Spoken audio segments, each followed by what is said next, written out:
Happy Aaron Rodgers opt-out deadline day to all of you who celebrate. I am Michael Rand, and this is your Friday Daily Delivery. Yeah, like I just said just now, Aaron Rodgers has to decide by today if he is going to opt out of the 2021 season. All indications are that he won't, even though there's financial implications of sitting out the season that are beneficial to him if that's the way he wants to go.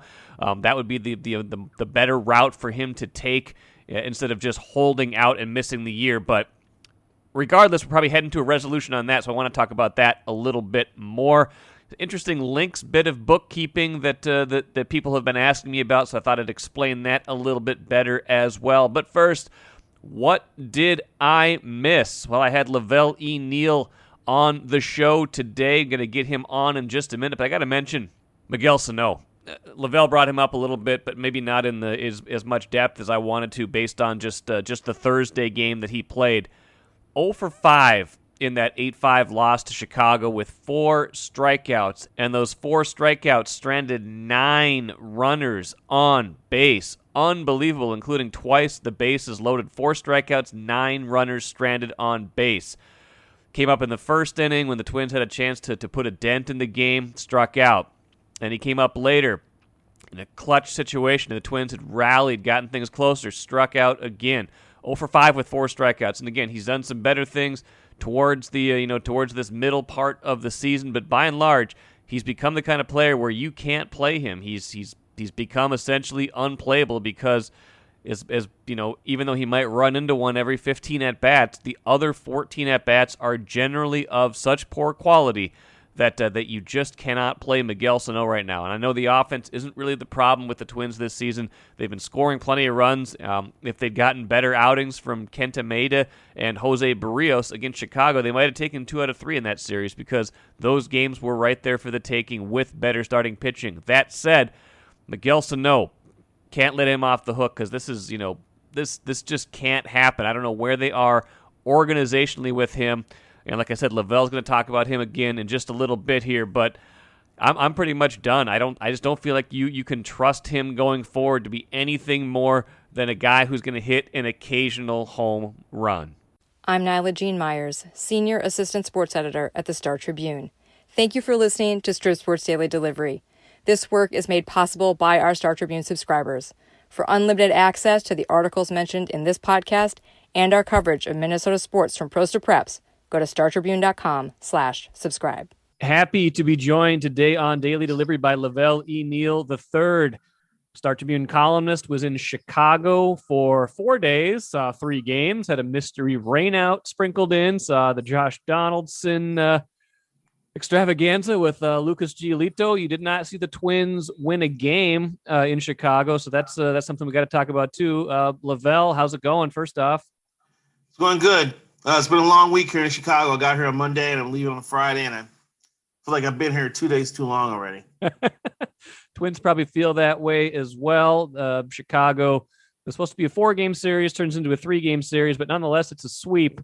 And you can't really bury the lead here, Lavelle. If they went into this thinking, okay, here's our chance, right? We got 10 games against Chicago before the trade deadline. You got a bunch of games against the AL Central outside of that. Here's, any chance to kind of make a move or get back into this, right around the All-Star break or right after it. Kind of depends on playing well against Chicago, and that just didn't happen. So what did you see on the field, and what did you absorb mood-wise? I know it's harder to get a mood on Zoom than it is in the clubhouse, but where do you think these guys are right now in terms of their own belief in their own team? I just think they're, over the last couple of weeks, they've had some bad games that have kind of hit them. I still remember they lost a game in Seattle, and some of the players sat in the dugout like right after the game for a few moments and sat there and really looked like, man, this is just not working this year, And we talked to Nelson Cruz after the game today on Sunday, and he sounded, rather realistic, and I don't know if I want to say fatalistic, but he was like, the White Sox are a better team than us. He had to come out and say it plain and simple. I mean, they're behind them 14 and a half games. They're 13 games out of a wild card. So how realistic is it that they can get back into this thing? So, and the one thing is they're not pitching. Once Brios left the game, it was 4-4, and then Jorge Alcala immediately gives up a home run, and the White Sox add 3 more runs after that, and it's just over. It's just that the pitching rotation and the bullpen's unreliable, and they can't cover up for deficiencies elsewhere. So when there's an occasional fielding flub or a baseman running mistake, like there was with Cruz and Polanco on Tuesday or Wednesday, sorry, everything looks worse. So this is a team that may have to start thinking about 2022 instead of 2021. Yeah, I want to get to that in a minute, but a couple other things from the series before we get there. One being, the first game of the series Tuesday. There's some drama in it, but kind of lost in the Josh Donaldson, Lucas Giolito stuff was another really poor start by Kenta Maeda. I mean, I'm trying to figure out what's gone wrong for him this year versus what was looking so right a year ago. And even, everybody in spring training said this guy looks even better. Do we have, does he have any explanation for that? Do we have any insights into, does he feel like he's just a little bit away, or I think he feels like he's a little bit away, or is he close to turning his season around? I don't know. His control's a little bit off. I don't know if it's a mechanical adjustment he needs to make or what, but it's not clicking right now. He used to throw all his pitches to either side of the plate with pretty good accuracy, and his with Chase. Now, I don't know if a year of tape has allowed American League hitters to make adjustments to him or not. That could be a factor, but he's got good enough stuff to stay one step ahead and change his repertoire of pitches and change his sequencing and still be effective. But to me, there's too many pitches over in the hittable zones that he's getting clobbered with. The one thing I know that the Twins are kind of watching right now is his velocity is a little down. And that could be a hint of something, more than just a mechanical problem. He only hit 90 with his fastball in his last outing. He was hitting 93 last year with the Twins. So that's something to kind of monitor going forward. If the velocity thing is a hint that he's got some physical element, but it's just not clicking right now with him. He's not throwing with the control he had a year ago, and his velocity's down. And it comes at a time when the Twins can really, really need him with, someone like Michael Benet on the injury list and having to rely on people like Bailey Ober and Griffin Jacks to prop up the back end of your rotation. Well, Matt Shoemaker gets DFA'd. That was a guy they were hoping would provide some stability. That didn't work. I think Jay Happ has had a few blow up starts. He pitched well in his last outing, I guess, the one in Cleveland, but by and large, that's been disappointing too. Just, whatever plan they had for pitching just has not materialized. No, the way they put together the staff has been flawed, and they should, be criticized for it. And that comes off a couple years where a lot of their pitching decisions kind of worked, and they're able to get some amount of guys. I mean, I didn't know who the hell Matt Whistler was a year ago when they signed him, but he ended up having a fantastic year, and it seemed like, signing Alexander Colomé was a shrewd move because he had a 1.08 ERA last year, but he's been a disaster. Jay Happ has been effective. He's pitched, in the American League East against some pretty tough teams. They figure he's battle tested, but he's been hot and cold. Pineo's been hurt a couple times. That helped. Maeda's been hurt now. Hansel Robles is really hot and cold. So they let Trevor May go to the Mets, and maybe they should have kept him. But I know they believe that relievers are more volatile than any position on the field, and they can be great one year and cold the next. Tyler Duffy's not Tyler Duffy. So there's an example of Tyler Duffy from a year ago. There's your example of a guy being hot and cold. So I've been told that you're looking at this, that it seems like a lot of our decisions in the past have worked out.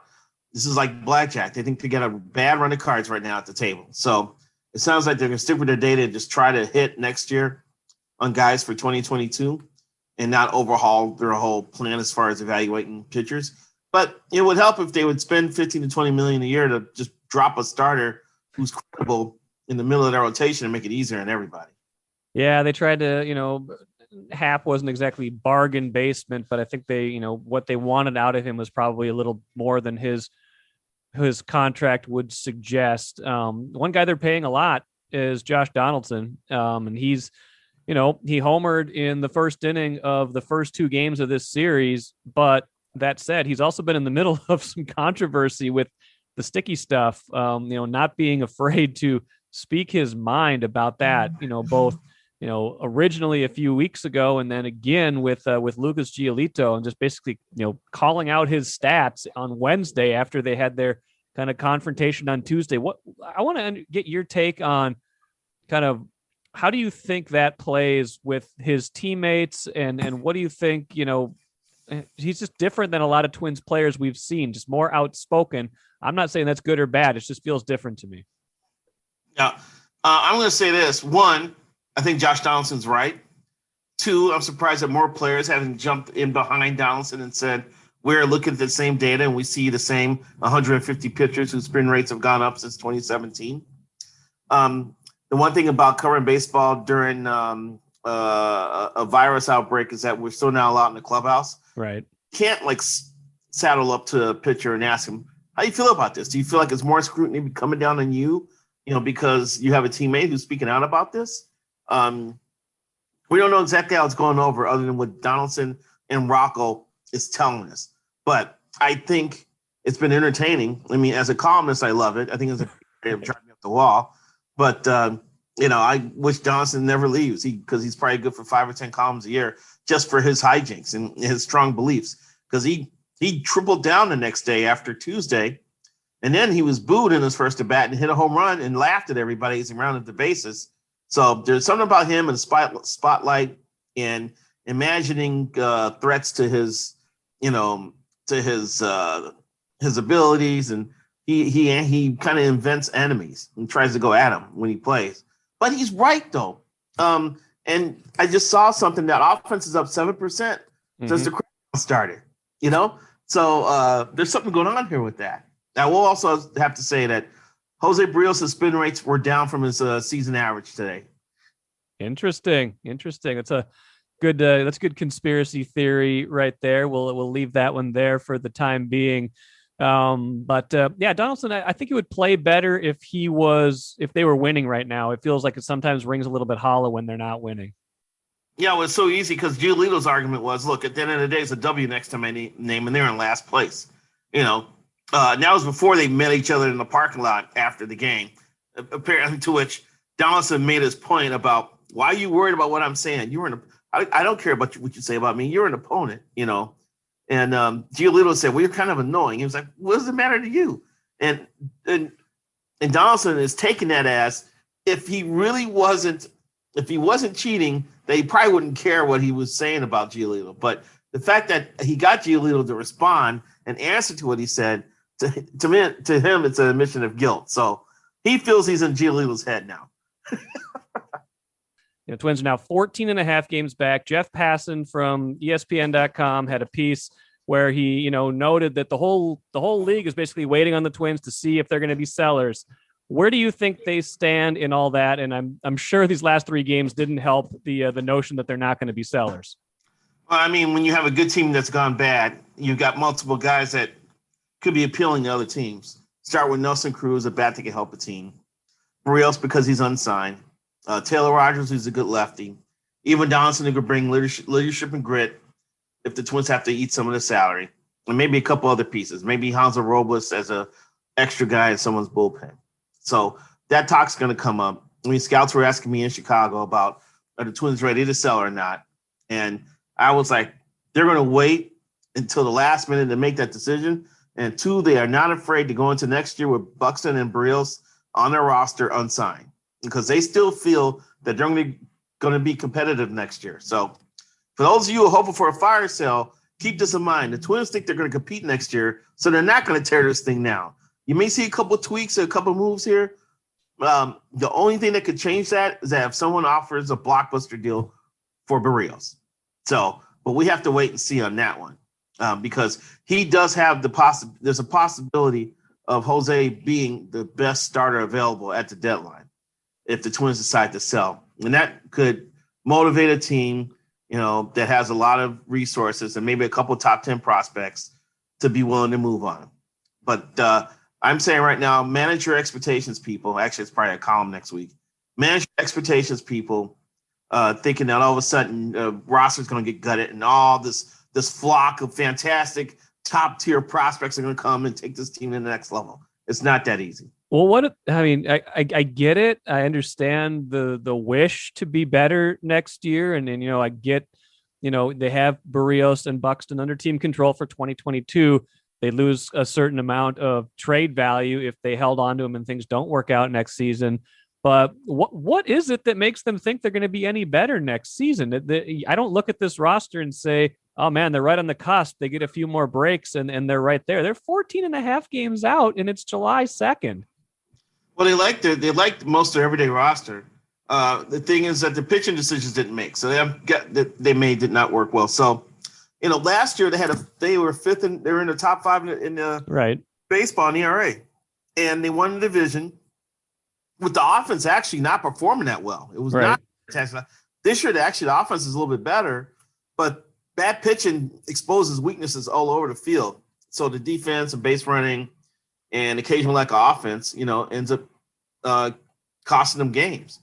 So in their mind, if they can approach their pitching better than they did this past offseason, they could be right back into things next year. So, and you've got Polanco and Kepler in the middle of the contracts. Arias is a staple. Kirilloff and Larnach are getting good experience this year. They got to make a decision if they have Cruz around for next year or not, Donaldson around for next year or not. They got a sticky situation with Sano because he's become almost unplayable in certain situations. But then you're going to have Garver back, and you have a nice little tandem with Garver and Jeffers behind the plate. So it's about crafting the right type of pitching staff that could possibly, make them relevant again in the AL Central. Yeah, I get it. I just, it just seems like wishful thinking. If they're not going to be able to re-sign Barrios necessarily, and maybe that can change. Things can change there. If Pineda's a free agent, and is anybody even going to be, minor league wise? Barrios is really the last pitcher they developed. Is anybody even going to be ready by 2022? I feel like everybody that's good is either a little far away or pitching through injuries right now. Maybe. And the thing is too, you want the Twins to trade Barrios for a similar package that they got for Johan Santana? No. Being okay. So I want the Chris Archer trade. To a deal like that. I want the Archer trade all over again. That's what I want. That'd be a good one. Although Glasnow's now got elbow problems, but to get Austin Meadows and Glasnow back for Archer was a steal, and that was during a run when the Rays were fleecing everyone in their trades except the Twins, because the Twins got Jake Odorizzi for Jermaine Palacios, and that worked out for the Twins. But it did. That's why it's such a tricky thing to say, just trade this guy, get someone good for him, because it's not always easy. It's not as easy to get those top prospects, man. So there's another question you asked I was trying to answer. What makes them think they're going to be any better, I guess, but I think maybe you answered that one. You basically said they like their lineup. Who's close to next year? Well, they had a couple setbacks, like right. Balazovic and both Yoan Duran had injury issues, and actually Duran's shut down right now. He doesn't have the surgery, but he has to be shut down to work on his elbow. Balazovic was actually part of a near no-hitter last night in Wichita. So he's trending the right way. But this new kid on the block is Josh Winder, who just got promoted to AAA. And he's got the 4 picks mix of fastball, slider, curve, and change. And he spent the pandemic summer pretty much working out and fine-tuning everything. He came back stronger, touching 98 on the gun. So he's got like a 96 to 97 mile-an-hour fastball that touches 98, plus a nice breaking curveball and slider and change. So he's kind of taking a step up in the Twins' eyes in terms of what he can accomplish as a starting prospect. So some people think he could possibly get called up in September. I'm like, he just got to St. Paul. He's got 2 months. A lot of things could happen over the next 2 months. I would probably say he'll be in training camp next year. And if he blows away people in training camp, then he could be a factor in 2022. But he's definitely one to watch because he's got a great strikeout rate so far as a minor leaguer. And he throws above 90. He's got an above average fastball, which, makes him a threat to be at the top of the rotation. Couple more things for you, Velle E. Neal. One, if we're ranking Twins that you think are, more likely to be traded versus not as likely to be traded, who falls on that spectrum? Is it mostly the guys that are, 1-year contract guys that you think would be easy moves, or how do you see it shaking out? Yeah, I think it'd be easier for guys who are just on 1-year deals. To me, Cruz, they should be able to find a place for Cruz if they decide to trade him. Donaldson, that would be more complicated. The team has to be willing to put up with Donaldson's personality, his alpha personality, and the grit that he claims he has, and the $23 million, and maybe have to eat some of the salary. Rodgers would be an interesting guy just because he's lefty and he's been effective as a left-handed setup guy. I heard Hansel Robles could be, a possibility too. Barrios is going to be the tough one. It depends how the Twins, because to me, Barrios is more of the solution than the problem. And right. If you Barrios, you might also trade a bunch of other people too, as far as I'm concerned. Because I think Barrios should be in a rotation next year with another good quality pitcher next to him, and maybe Kenta Maeda more of a number 3 in that rotation. So, but yeah, I would think the 1-year guys are probably the most appealing to be dealt. And you never know when Twins could blow us away with a package that includes, Rodgers or Barrios or someone, and then throws in a prospect like a Winder or a Jose Miranda or someone that they could probably spin off and increase the offer from the other team. So it's going to be a lot of plate spinning here in the next few weeks leading up to the trade deadline. And it's going to come down to just who is enamored with the Twins players enough to, go over the top with an offer. And if Barrios is considered to be the top starter out there, the Twins should have 3 or 4 suitors and could pick and choose from the best offer. But Trey Barrios, to me, that's going to be a hard guy to replace. He's like a 2-time All-Star, could be a 3-time All-Star. Because Brian Buxton was not voted in as a center fielder. So the Twins have to have a representative. Who else would it be other than Jose? Maybe Cruz, but that's about it. Yeah, a 3-time All-Star. I don't know how you recover from a guy like that. And he's your best pitcher that you've developed in years. And to me, the team's gonna have to overpay for me to trade Barrios. And then I would try to sign him like crazy during the offseason. It sounds like he wants more than $20 million a year. I don't know if they're ready to go there, but it hasn't been easy so far. Now, trading him would be a signal that they don't feel great about 2022. And if what you're saying is they do feel that way, then that's one to watch for sure. That'll be a barometer of how they feel about 2022. Last thing for you, if they're not there yet, even if after getting swept by Chicago, it's not time to say we're open for business. What gets them to that point, or conversely, like what would change their minds and make them think, okay, well, we're going to hang on to guys because we think we still have some sort of chance at doing this. What has to happen in the next few weeks, I guess, to go one direction or the other? You just need the calendar to turn. I think as soon as you get to the trade deadline, you're going to see some action. The Twins are not going to stand pat. Either they're going to be in adding mode or subtracting mode. And right now, it looks like a subtracting mode. It's just going to be a matter of when's the right time. Especially if they are a seller, they're going to want a market for their guys. So they're going to take as long as they can to drive up a market for their players.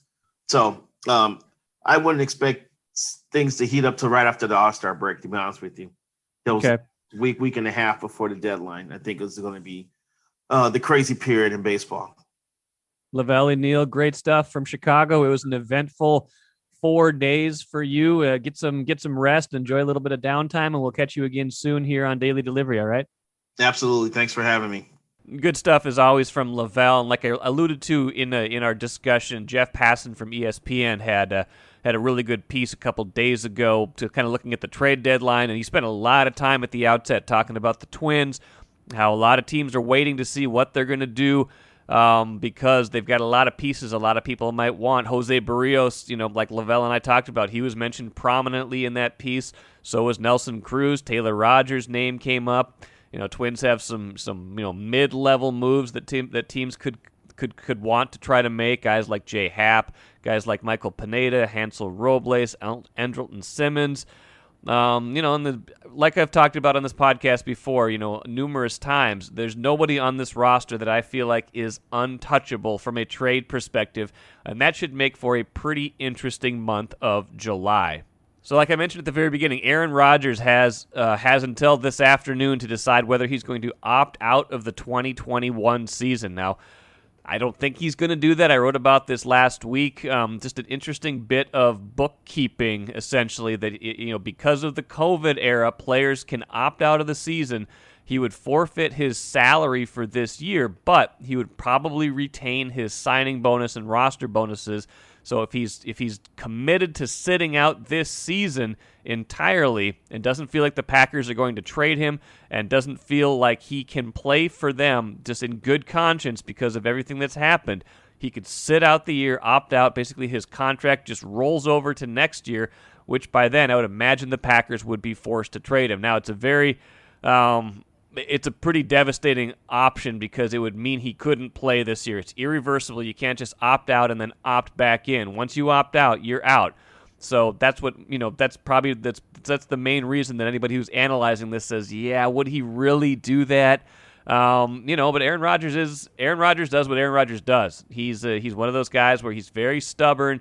He's got ideas about how things should go. This to me is always, once this came to light, a couple weeks ago, this has seemed like a viable option. And the fact that it's even being talked about tells you where the situation is at with the Packers. And with the Twins, I just alluded to, it's going to be an interesting month of July. With the Packers, it's going to be even more so because here we are in July. No resolution to this, even if he doesn't opt out. And again, I think that would be surprising, almost shocking if he did opt out of this season. There's no resolution in sight with him and the Packers. Training camp coming up in just a few weeks. So, again, if we've been kind of like sitting there like, they'll figure this out. There's still time. Yeah, it's July, everybody. It's July, and time is running out to figure all of that out for both sides. Let's end with the cooler. I had a message from a listener named Michael. Michael Siverud, I believe is his name. How can you do a pod on whatever the Lynx are doing, cutting Rachel Banham and then terminating Lashia Clarendon for the billionth time? I'm sure there's a good reasoning behind it, but they've never given any explanation. Now, my colleague Kent Youngblood has written about this a little bit and explained it well, so I'll just kind of crib from his story a little bit. Basically, they cut Clarendon, who's been a really key member of their team. This is a salary cap move, essentially. They're expected to sign Clarendon by Saturday to a long-term contract, or at least a contract for the rest of this season, I should say.